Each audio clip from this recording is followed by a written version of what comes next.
bisa bertahan sampai 15 tahun tanpa mereka.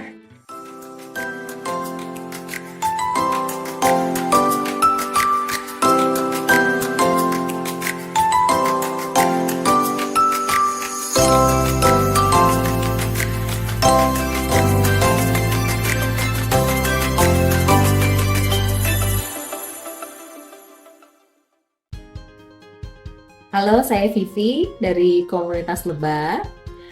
Saya mau memperkenalkan komunitas Lebah itu apa. Komunitas Lebah itu pertama kita bukan penjual madu atau peternak lebah, tapi kami mengambil nama salah satu surat di Al-Quran yang An-Nahl, artinya lebah. Kami ingin menjadi seperti lebah yang banyak manfaatnya, insya Allah. Jadi awalnya kalau saya pribadi mendirikan ini karena rasa kegelisahan yang ada di diri saya, karena saya merasa waktu itu egois sekali sebagai manusia. Ini kok hanya memikirkan keluarga, pekerjaan, kayaknya manfaat saya untuk sebagai makhluk sosial itu apa? Saya tidak mungkin sendirian dalam hal ini, jadi saya dibantu oleh Bizers. Kami menyebut relawan lebah dengan sebutan Bizers. Bizers adalah orang-orang yang mempunyai hati yang tulus untuk membantu, padahal mereka juga punya pekerjaan. Saya pun juga punya pekerjaan, ada yang sudah berkeluarga. Tapi alhamdulillahnya Bizers ini tetap meluangkan waktunya, tenaga, pikiran, dan hartanya untuk kegiatan komunitas lebah.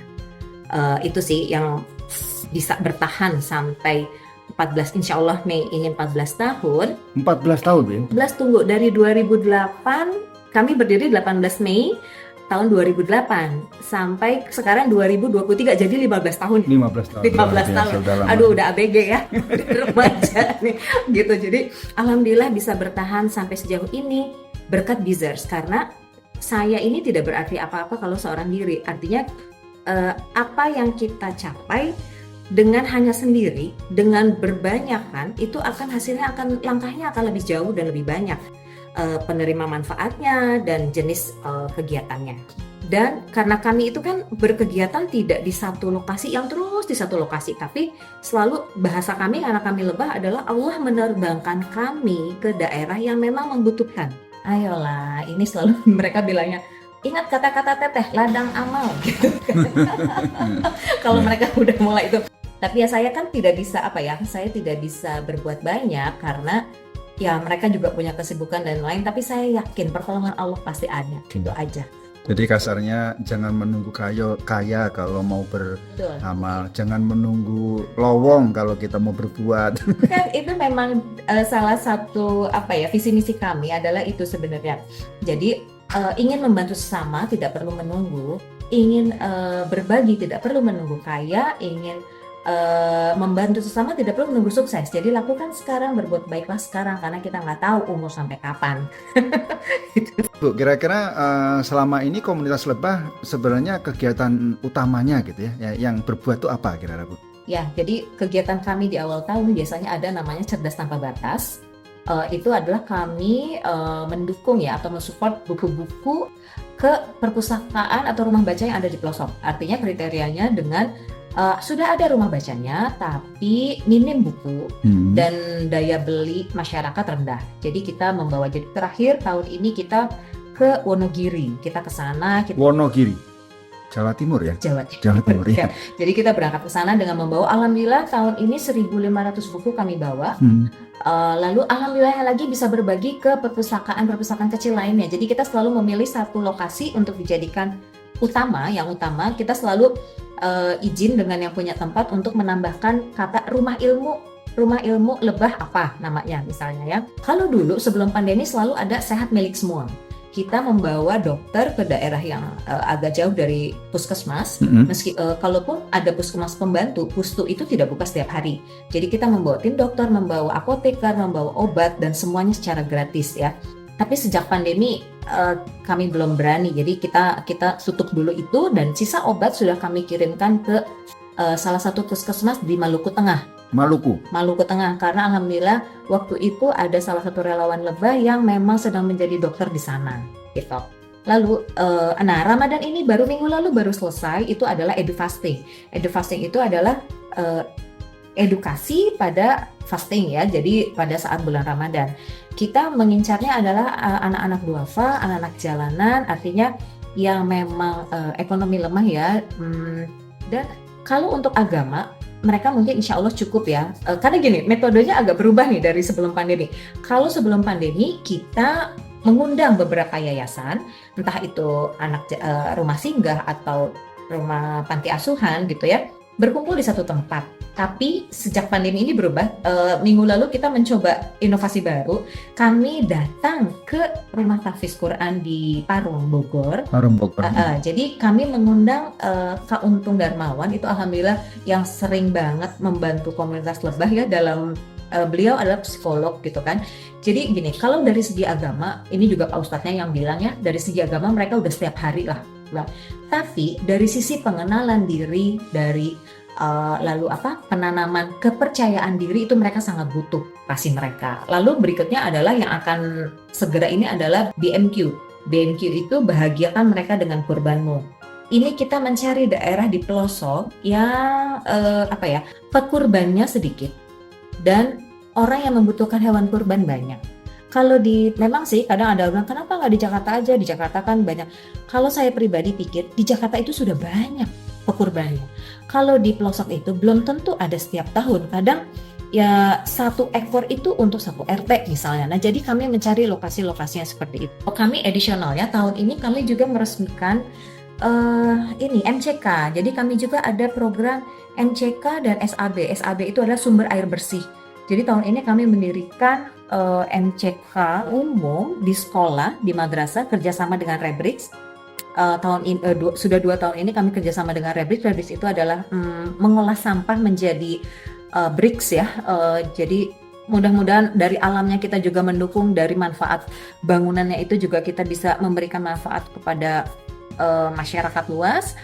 Dan mereka rata-rata belum punya sumber air bersih. Lalu kami pikir buat apa kami membangun MCK kalau tidak ada sumber air bersihnya. Jadi itu sekalian. Nah, sebetulnya yang paling besar beberapa tahun lalu kami juga mendirikan sekolah untuk negeri itu di pelosok Garut di atas bukit. Ini sih bagi saya ini kegiatan yang sangat menguras tenaga, pikiran, air mata dan semuanya karena itu benar-benar di atas bukit yang harus naik motor bolak-balik. Kalau ngontrol itu yang ke atas itu naik bukitnya sekitar 45 menit. Apa yang dilakukan di sana, Bu? Mendirikan sekolah, membangun sekolah. Di situ tidak ada sekolah? Awalnya ada, ya. Tapi jadi ya inilah qadarullah ya, Allah itu selalu menunjukkan mana daerah yang membutuhkan. Jadi pada saat itu sebetulnya kami sedang survei untuk BMQ, untuk kurban. Tapi kepala sekolahnya itu bilang ke saya, Ibu, kami sebenarnya banyak sekolah di atas. Ibu lihat yuk ke atas gitu kan. Akhirnya oke Pak, karena kalau orang lokal kan biasa ya bilangnya deket, tapi ternyata jauh banget gitu kan. Akhirnya bisa jalan kaki, bisa. Kenapa naik motor? Saya udah curiga ya, jadi udah naik motor aja deh gitu kan. Itu Masya Allah nanjaknya luar biasa.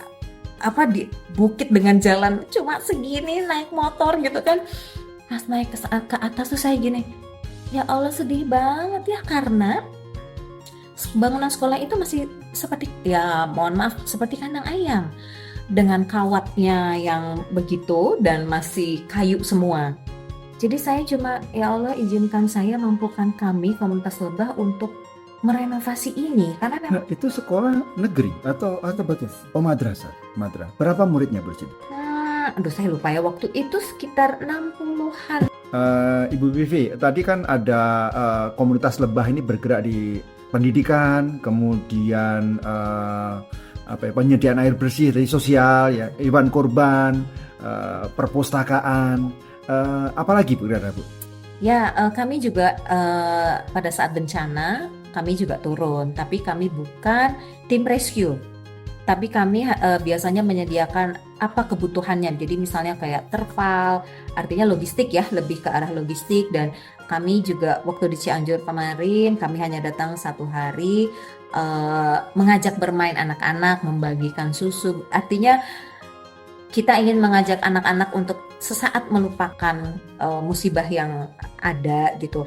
Dan alhamdulillah saat mengantarkan itu, jadi kami juga membawa ya kebutuhan masyarakat pada umumnya ya, misalnya seperti pembalut atau pakaian dalam yang kadang orang nggak terpikir untuk membeli pakaian dalam ya, tapi kami selalu kerjasama dengan Volunteer Indonesia biasanya pada saat bencana itu. Mereka yang memberikan info, kami butuh ini teh gitu kan, jadi kami bawa ada kayu putih, ada segala macam ya. Vivi, kalau sekarang ini kira-kira anggotanya berapa banyak dan dari berbagai yang latar belakang apa sih? Oke.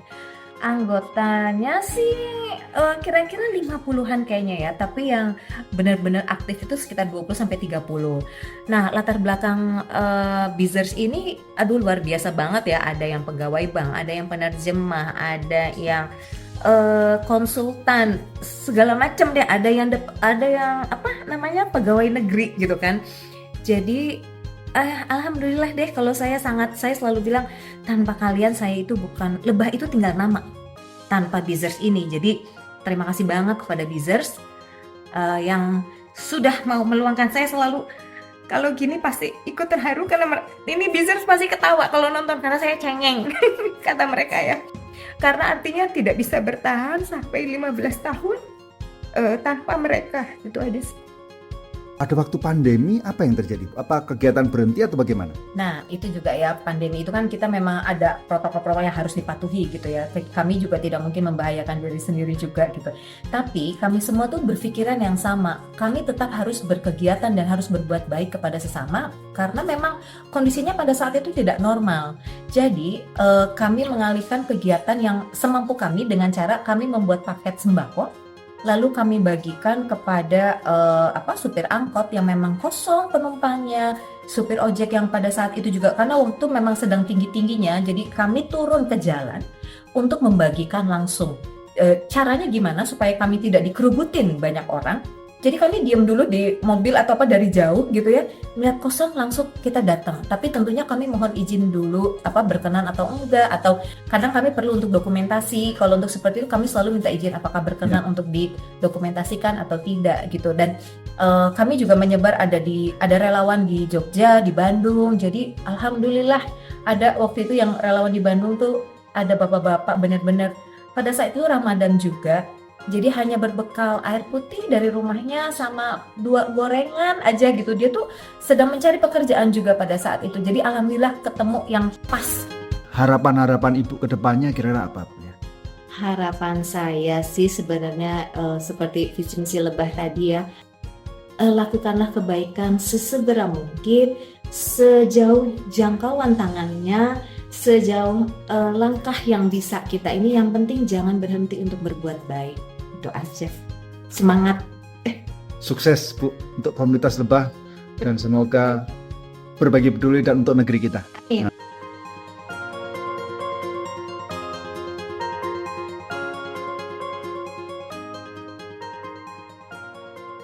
Negara ini kuat karena masih banyak orang-orang baik. Negara ini masih berdiri karena banyak orang-orang yang berbuat untuk sesama. Masih banyak orang-orang idealis dengan niat tulus yang dengan keahlian dan jangkauan tangannya ikhlas berbuat untuk orang-orang sekitarnya, untuk rakyat luas, untuk kemajuan bangsa. Ia terus berbuat dan melangkah walaupun mungkin jauh dari media, tidak diberitakan dan menempuh jalan sepi. Komunitas Lebah adalah salah satunya. Sobat Bangkit Anak Bangsa, ayo kita berlomba, berbuat yang kita bisa untuk menjadi pilar penyangga ketahanan negeri kita.